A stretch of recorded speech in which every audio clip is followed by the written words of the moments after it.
Pues estamos a un minuto de las 10:15 de la noche. El PSOE, como saben, celebrará en pocas semanas la abrumadora victoria de Felipe González en 1982, donde consiguió 10 millones de votos y 202 escaños. Ahí es nada.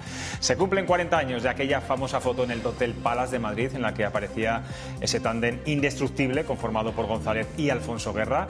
Pues bien, esa imagen es la portada de un libro que ven aquí a mis espaldas, que está dando mucho de qué hablar estos días. La foto del Palace, el socialismo de Felipe a Pedro y viceversa, escrito por el periodista Fernando Jáuregui, recorre los gobiernos socialistas a través de sus 3 presidentes de gobierno. Una obra repleta de análisis, datos y testimonios en la que Jáuregui, fiel testigo además de la historia reciente de nuestro país, nos relata la trastienda de este partido y nos dibuja a la perfección la evolución del socialismo en España. Fernando Jáuregui, buenas noches. Muy buenas noches. ¿Hacia dónde va el socialismo de este país? Escribías en el libro que en 1982 Felipe González era Dios. No, eso lo decía... O lo decía alguien, lo decía alguien de Felipe González. Llamado Pedro Sánchez. ¿Cómo? Pedro Sánchez. Ajá. Lo que dijo en 1982, Felipe González era Dios, ahora ya no. Esto es cuando estaban enfadados, ahora ya no están enfadados, están otra vez aproximándose. Y yo creo que en esas celebraciones que habéis dicho de los 40 años van a estar bastante juntos. Felipe y Pedro. ¿Y cómo ha evolucionado el liderazgo de los dirigentes socialistas durante todos estos años? Bueno, hombre, Felipe González era un estadista como la copa de un pino. Esa es la verdad, que supo rectificar en cosas fundamentales. Cuando en 1979 renunció al marxismo es cuando realmente se ganó el pasaporte hacia la victoria electoral. Y luego, pues, la OTAN. Cuando renunció a la OTAN se ganó el pasaporte hacia la Unión Europea, hacia ingresar en la Comunidad Europea. Y luego cambió el país sin demasiadas arracas, sin demasiado ruido, sin tensiones. Y eso hay que agradecérselo. Por lo menos los primeros 10 años. Luego ya los 3 últimos ya fue regular la cosa. Pero bueno, hay que agradecerle, hay que pensar en él de esos primeros 10 años. Y luego Zapatero, pues, tiene peor fama de lo que yo lo considero, de lo que yo le valoro. Zapatero es un señor que, entre otros pequeños detalles, contra viento y marea negoció con ETA, o contra ETA, no lo sé, pero negoció con ETA. Y terminó con ETA. Si es que fue durante el mandato de Zapatero cuando ETA aceptó disolverse. Ahora siempre se decía a los dirigentes socialistas que cuando pase el tiempo se hará justicia sobre la imagen de Zapatero. ¿Crees que a día de hoy no se ha hecho? Todavía no, porque está cometiendo muchos errores también por ahí, ahora. Pero en su trayectoria, hombre, es verdad que le tocó bailar con la más fea en la economía y que economía no sabía mucho, pero ningún presidente que ha llegado del gobierno, que ha llegado a donde ha llegado, sabía mucho de economía, esa es la verdad. Así que, bueno, pues no, en fin, pero claro, cuando te pasa lo de Lehman Brothers, te pasa lo de las subprime, etcétera, ¿qué haces? Y cuando se equivoca el Banco Central Europeo y el Fondo Monetario Internacional, como se equivocaron, yo creo que Zapatero, en fin, y cuando Trichet, el presidente del Banco Central Europeo, te manda una carta diciendo usted tiene que hacer todo esto, o si no, le mando aquí a los hombres de negro en plan paracaidista, pues las cosas no se le pusieron fáciles, pero es verdad que lo de ETA es una cosa que merece la pena agradecérselo a él y a Rubalcaba, por supuesto, y que algunas cosas, algunas medidas sociales, el matrimonio homosexual, por ejemplo, que ahora se admite muy corrientemente, pero cuando él empezó a predicarlo y lo quiso instaurar no era tan fácil, incluso dentro del Partido Socialista. La gente de los gobiernos de Felipe González no lo entendían en absoluto, eso lo he visto yo. Así que, en fin. Y luego, pues Pedro Sánchez todavía es un poco pronto, porque estamos en Pedro IV. Yo lo he dividido en Pedro I, que fue el que ganó las primarias, las del 14, el Pedro II, que es el que le dieron la patada de Ferraz y salió allí escopetado, Pedro III, el que a bordo de su coche y contra toda la cúpula del partido, contra todos, porque me acuerdo de un acto en IFEMA que aquí estaban todos y Pedro Sánchez estaba por ahí con su coche, con la militancia, pues contra lo que parecía le ganó las primarias a Susana Díaz, que no era pequeña cosa.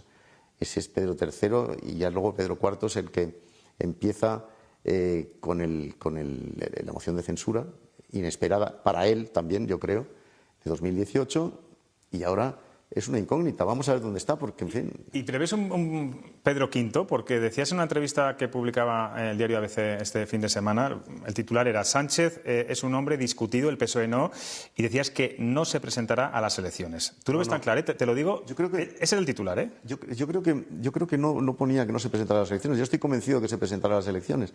Lo que estoy convencido es que no seguirá después, porque tiene muy mala pinta El poder desgasta. El poder, cuando tienes una pandemia y una guerra en Tú Ucrania... dices que Felipe González, dices en el libro que Felipe González, bueno, uno de sus errores es que siempre quería irse, que era como un político a la fuga. Sin embargo, Pedro Sánchez es todo lo contrario. Me lo negó hace un año, me recibió en la víspera de Navidad, me recibió en su casa, estuvimos hablando, y me lo negó. Pero yo tengo testimonios muchísimos de que Felipe González quiso tirar la toalla por lo menos 10 veces, por lo menos. Y algún amigo mío se lo dijo, y bueno, a mí mismo me lo dijo en una ocasión, lo que pasa es que luego se olvidó de que lo había dicho, pero en fin, Felipe González es curioso, es un hombre sin afán de poder, no lo tiene. Zapatero sí, Pedro Sánchez por supuesto, Aznar y Rajoy tampoco mucho, la verdad, pero bueno, fíjate que tanto Adolfo Suárez, a quien yo conocí mucho, como Felipe González, menos, pero sobre todo como Zapatero y como Pedro Sánchez, estaban convencidos de que iban a ser presidentes del gobierno. También dices... Están convencidos desde mucho antes. Sí. Que no hay un delfín que sustituya a Pedro Sánchez. No hay. A día de hoy no hay nadie, no hay relevo en el Partido Socialista. No lo sé, yo no lo veo. ¿Habría que pensar en gente externa, por ejemplo, en Yolanda Díaz? Yo creo que fíjate, esto es una cosa muy arriesgada que me tirarían piedras a la cabeza las dos partes, por decirlo, ¿no? Pero yo creo que la solución del Partido Socialista sería hacer una operación Baltasar Garzón, es decir, traerse a alguien, como hicieron en 1993, traerse a alguien ajeno al partido y, bueno, y regenerar y rejuvenecer y revitalizar un poco el partido, que está ahora un poco anquilosado, yo creo. Es un partido... El PSOE es mucho partido. Primero de todo, hay que decir que el PSOE es un pedazo de partido. Esto de que se va a disolver como el Partido Socialista francés o el Partido Socialista italiano, leches. De ninguna manera va a ocurrir eso. Entonces, bueno, a partir de ahí, pensemos qué tipo de partido tienen que hacer para atender a las soluciones, a solucionar los problemas nuevos que han surgido. Es que esto no tiene nada que ver con lo que ocurría en 2014, que es cuando, desde mi punto de vista, acabó la primera transición. Nada que ver. Ahora tenemos una situación completamente diferente desde el punto de vista de la máxima institución del Estado, la monarquía, completamente diferente desde el punto de vista de las relaciones con Cataluña, que ese es un tema que está ahí latente y que no está solucionado en absoluto, y luego desde el punto de vista social y económico también ha cambiado completamente el panorama. Y desde el punto de vista de los partidos, tengo que recordar que en 2014 es cuando surge Podemos y cuando de alguna manera empieza a aflorar un poco Vox, un poco. Eso no existía antes de 2014. O sea que realmente la situación es completamente diferente y seguimos aplicando las mismas fórmulas para resolverla. En economía, socialmente, en política exterior, todo, las mismas. Pero también dices en el libro que es un nuevo PSOE. De hecho, recuerdas como en el 40 Congreso del Partido Socialista en Valencia, fue un hito, ¿no?, digamos, de la evolución del Partido Socialista. Ahí no estuvieron ni Guerra, ni Solchaga, ni Solana, estuvo Felipe González, ni Maragall, ni tantos otros que tenían que haber estado. Y Felipe González decía, casi a regañadientes, porque es verdad que no era su candidato. Bueno, yo le pregunté a Felipe González, ¿por qué fuiste? Después de los rifirrafes que habíais tenido... Por lealtad, entiendo. ¿Por qué fuiste? ¿No? Y Felipe González me contestó textualmente, porque aunque tú no te lo creas, yo soy militante del PSOE. Eso tiene un mensaje. El PSOE es un partido que tira mucho y el PSOE ha estado a punto de romperse 500 veces. Desde Indalecio Prieto y Largo Caballero hasta lo de Ferraz del 2016, pasando por Rubalcaba Chacón, que eso tiene su aquel también, hasta a punto de romperse muchas veces. Y no se ha roto nunca. ¿Y se está quedando sin referencias el Partido Socialista? Felipe González es un referente. Es un referente. No cabe la menor duda de que Felipe González está ahí y ahora lo vamos a ver en las próximas semanas. Le van a homenajear una barbaridad. A lo mejor más de lo que él se merece, pero le van a homenajear una barbaridad. No lo estoy diciendo peyorativamente. Tengo muchísima admiración por la figura de Felipe González. ¿Tú crees que Pedro Sánchez... Lo que mejor pongo en el libro es a Felipe González. Eso es verdad. Eso es verdad. ¿Habla más Pedro Sánchez con Felipe González que con José Luis Rodrigo Zapatero en estos momentos? No.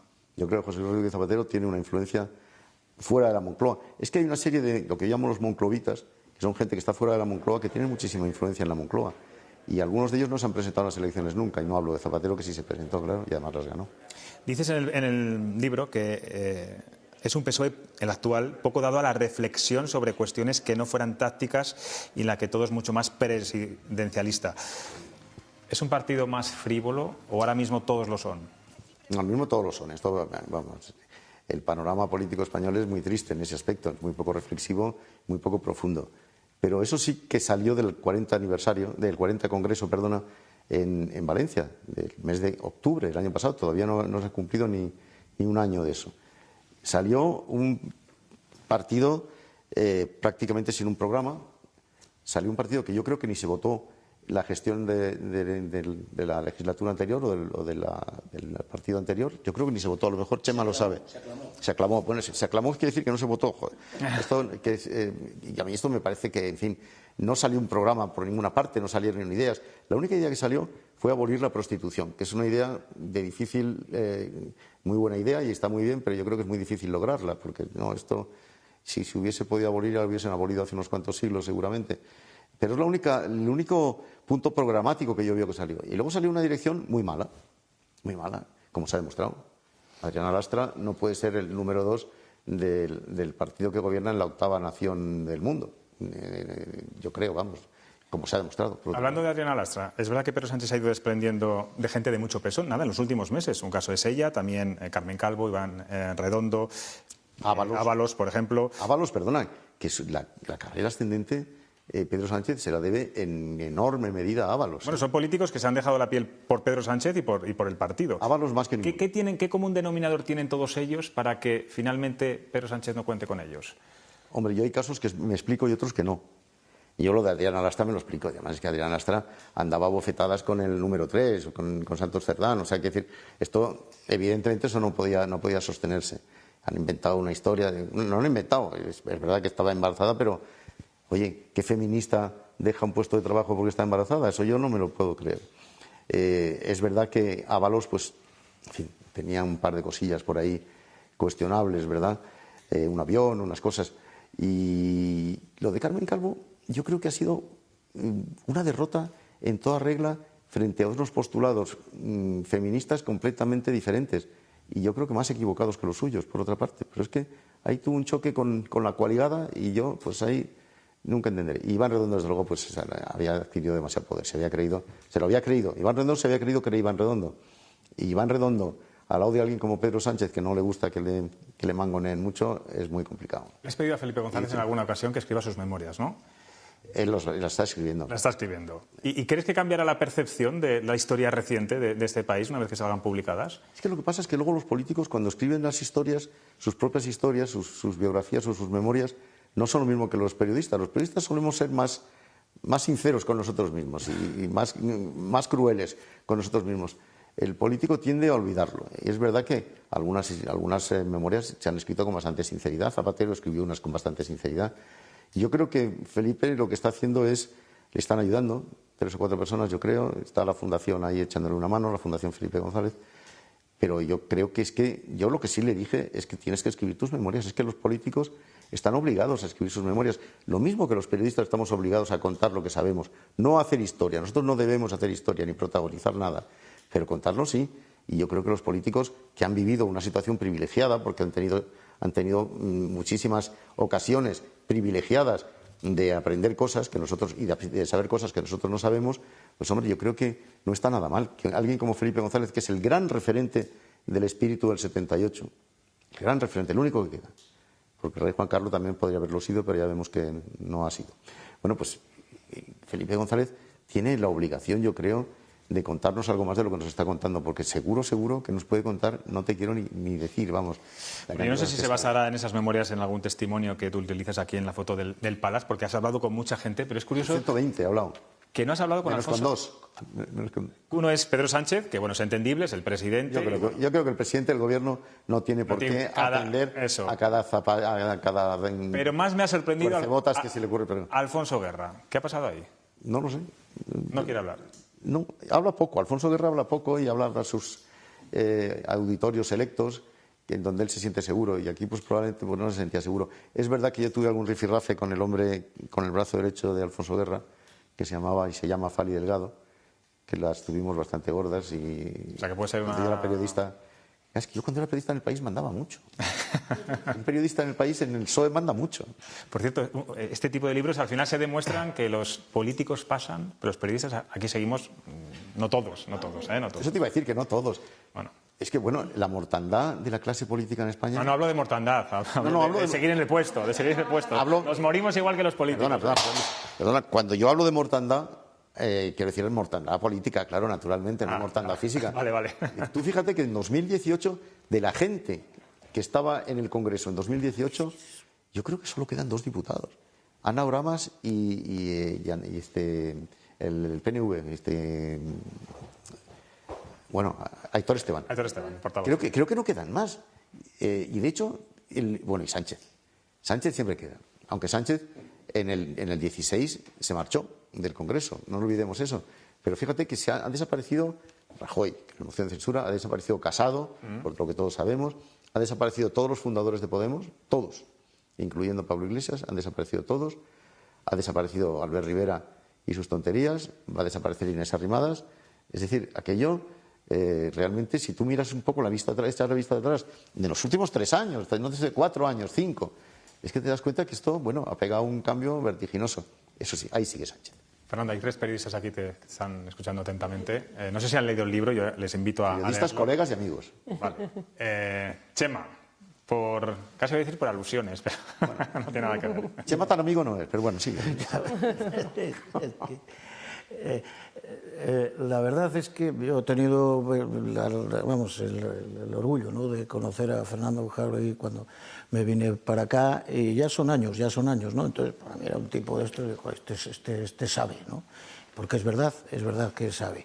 Y al mismo tiempo yo creo que ya está también en una fase de su vida en la que podría dar algún consejo en la profesión periodística, porque yo no he visto un tipo más activo, más comprometido, siempre imaginando, siempre pensando. No debemos dar consejos. Nosotros, a ver, a los compañeros, ¿no? Nos pasamos la vida dando consejos y opinando sobre el grado ético, estético e intelectual de nuestros compañeros. Y yo creo que esto, a veces somos un poco pedantes los periodistas, la verdad te lo digo, tanto opinar y tanto aconsejar. Yo creo, yo no. No te iba a pedir eso, porque es verdad lo que dices, ¿no? Y bueno, pero un tipo que está embarcado, ¿no?, en Agenda Periodismo 2030, que es capaz de movilizar constantemente para reflexionar sobre la situación del periodismo, para las nuevas formas de periodismo, para el futuro del periodismo. No se trata de dar consejos, pero eso lo hace un señor, ¿no?, que con estas cosas que se pusieron tan de moda, que a partir de los 50 y pico años, si es posible, pues les cortamos a todos el pelo a la altura de la nuez. Bueno, pues hay que aprovechar a Fernando Jáuregui. Una cosa, Fernando. Claro, no vamos a hacer aquí ni ucronías ni distopías, me parece que se dice. Oye, los liderazgos continuados, ¿no?, Felipe González, Aznar y a medias Zapatero, culminaron con el 15M. Esto es opinión mía, que el 15M supuso un revulsivo extraordinario del cual ya se necesitaba en este país. Entre corrupción, prácticas, desgaste, desencanto, desafección, jóvenes sin horizonte, el 15M cuajó. Y algunos lo interpretaron adecuadamente. Otra cosa es cómo lo despilfarraron después. ¿No crees que ahí hay una responsabilidad también de los que tuvieron tanta fuerza, tanto liderazgo, tanto apoyo, para poder haberse gestionado un poquito mejor la transición hacia las nuevas generaciones, ¿no? Aquí parece que solo valían las mayorías absolutas y los grandes competidores nunca se miraron a los ojos para planificar, en su caso, alguna manera de acordar. Pasa, Chema, yo creo que la gente, el ciudadano normal, de vez en cuando se cansa de su política, de la manera como los políticos enfocan la política, digamos, porque es que la política se va pervirtiendo. No es lo mismo la política de UCD, que era más cercana, queramos o no, que la política de Aznar, que era muy lejana, si quieres, ¿no? Entonces, yo creo que al final a veces hay estallidos, pero no solo en España. En Francia, fijaos las que se han organizado. Lo estamos viendo, no, pero es que los chalecos amarillos franceses, eso es un fenómeno. Yo estuve hablando con ellos, por cierto, que eran personas muy razonables, por otra parte. Y bueno, a mí me parece que eso es lógico. ¿Qué está pasando ahora? Está pasando el fenómeno inverso, que la gente se ha cansado y entonces se va al otro extremo. Y a mí me parece muy curioso lo que está pasando en Europa, ¿no? Esto de que la socialdemocracia, Suecia es la cuna de la socialdemocracia. Sí. Y de pronto resulta que van unos señores de la derecha, muy dura, y ganan las elecciones. ¿Qué está pasando? Italia, que es otra cuna de la democracia cristiana. Italia es cuna de la democracia cristiana, y del eurocomunismo, que yo conocía a Berlinguer en su día. Sí, oye, yo también. ¿Qué ha pasado en Italia? Porque esta señora, que es una recién llegada, no sé, en fin, ¿qué está pasando en Francia? ¿Y qué está pasando en España también? Pues no lo sé, chico. Yo cuando he visto que hay una señora que escindida, digamos, de Vox, ¿no?, pero que de pronto quiere hacer un partido de la mano de alguien como Mario Conde, yo es que me llevo las manos a la cabeza. Es que no nos acordamos De momento ha dicho que no, de momento ha dicho que no. Ha dicho que en función del resultado de Vox en las municipales da el paso o no. Bien, pero de momento sí, pero está coqueteando con eso. Y no, pero si el problema es que coquetee, que haga el partido, si puede, que no es fácil hacer un partido en España. Oye, que necesitas unos cuantos miles de militantes, unos cuantos cientos de sedes y unos cuantos cientos de millones, que esto no es fácil. Y si no, pregúntaselo a Yolanda Díaz. Pero oye, hacerlo de la mano de Mario Conde. Es que no nos acordamos de quién era Mario Conde. Un tipo que chantajeó al Estado, un tipo que robó secretos del CNI, del CSID entonces, para chantajear al Estado, para ver si le devolvían el dinero que, en fin, que distrajo. Hombre, por favor, es que esto no puede ser. Y que estuvo en prisión. Él no puede, no, estuvo en prisión, pero sí, pero bueno, él yo creo que no puede estar aquí apadrinando nada menos que una fuerza política. Las fuerzas políticas son muy importantes, no podemos pervertir el sistema hasta ese punto. Albert. Bueno, lo primero, al maestro darle las gracias por ese libro que no he leído y voy a leer. Y decía algo Jáuregui que es verdad, hemos de ser curiosos y preguntar lo que no sabemos. Y le hago una pregunta muy directa. A mí me han asegurado que en esa habitación del Palace, donde estaba levantando Alfonso Guerra el brazo de Felipe González, dentro estaba Pablo Escobar, que además ayudó y financió en parte la campaña de Felipe González. ¿Es cierto eso? No me lo creo. Vamos, no sé. Créeme, Albert, se sabría. Yo creo que esto no deja de ser más un bulo más de los muchos que circularon entonces, ¿no? Pero esto, yo desde luego estuve allí, muchos amigos míos estuvieron allí, Julio Feo, que fue el jefe de gabinete y de campaña de Felipe González, y en cuya casa estuvo todo ese día, allí recluido esperando los resultados para ir al Palace y tal, algo me hubiese contado. Y yo te digo, creo que esto es impensable, sinceramente. Pero vamos, como no lo sé, no te lo puedo decir, simplemente te digo que no me salen las cuentas. No me salen las cuentas. Paloma. Bueno, otra cosa es que lo financiasen los alemanes, pero los alemanes es otra cosa. No, Él dijo ni flick ni flop.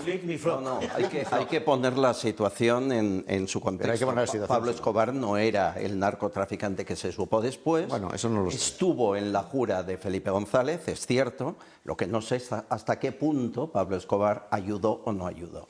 Un puro dato histórico, que estuvo en Madrid al lado de Felipe y ayudándole ese día, eso es cierto. Lo que no sé es el grado de afectación y si eso simplemente se borró por el... Faltaban años para que amenazara al gobierno colombiano, todavía. Mañana vas a tener ocasión de preguntarlo si vas allí a la presentación, porque van a ir muchos ex. Va a ir gran parte del primer gobierno de Felipe González y ahí puedo explicar. Mañana vuelves al Hotel Palace, es donde se va a presentar este libro. ¿A qué hora es? ¿A qué hora de a las 12, a las 12:30. A las 12:30. Paloma. bueno, pues Fernando, felicidades. Y sobre todo los espectadores tienen que saber que Fernando es un periodista de raza, de los que todavía te lo encuentran por el pasillo del Congreso. Tú no eras periodista, como has dicho antes. Tú eres periodista.